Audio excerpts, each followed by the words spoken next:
ઉનાળાના પ્રારંભ અગાઉ હાલ વાતાવરણમાં બદલાવ જોવા મળી રહ્યો છે અને લોકોને ગરમીનો અહેસાસ થઈ રહ્યો છે। ગરમીનો અહેસાસ થતાની સાથે જ લોકો કોલ્ડ ડ્રિંક્સ, આઈસ્ક્રીમ અને શેરડીના રસ સહિતની ઠંડી વસ્તુઓ તરફ વળ્યા છે।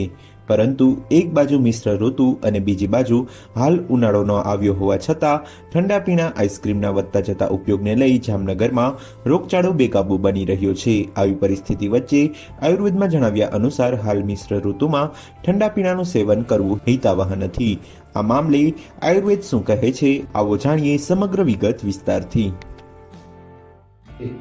नमस्ते, मैं वैद्य विश्वतेज पारखी, द्रव्य गुण डिपार्टमेंट IITR जामनगर से। आज मैं आपको बदलती ऋतु के कारण होने वाले व्याधियों में हम कौन सा पथ्य पालन कर सकते हैं उस बारे में दो चार चीजें कहूँगा। जैसा कि आप सब जानते हैं, बाहर दो ऋतुओं का मिश्रण दिख रहा है, जैसे जाने वाला शीत ऋतु और आने वाला गर्म ऋतु। इस बीच वसंत ऋतु आता है, उस वजह से शरीर में कफ दोष की अलग अलग व्याधियां होती है। ठंडी खत्म होते होते जब पूरा गर्मी का सीजन आता है, उसके बीच आने वाला दो ऋतुओं का काल को हम ऋतु संधि काल बोलते हैं। उस ऋतु संधि काल में धीरे धीरे गर्मी बढ़ती जाती है और ठंड कम होते जाती है।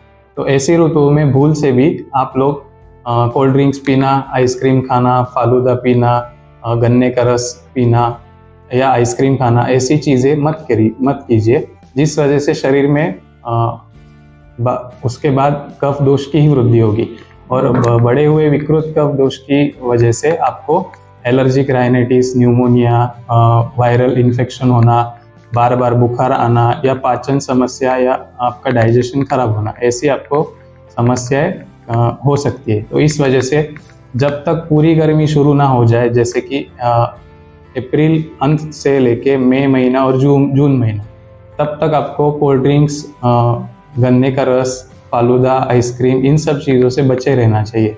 तब तक आपको गर्म पानी पीना, आयुर्वेद में बताए गए हुए वसंत ऋतुचर्या का पालन करना और जितने भी ट्रेडिशनल रिचुअल्स है होली के त्यौहार के, वो सब फॉलो करना, ये सब दिनचर्या और ऋतुचर्या का ध्यान रखते हुए आपको पथ्य का फॉलो करना है, पथ्य का पालन करना है, जिस वजह से आपको कफ दोष से जुड़ी हुई बीमारियां ना हो।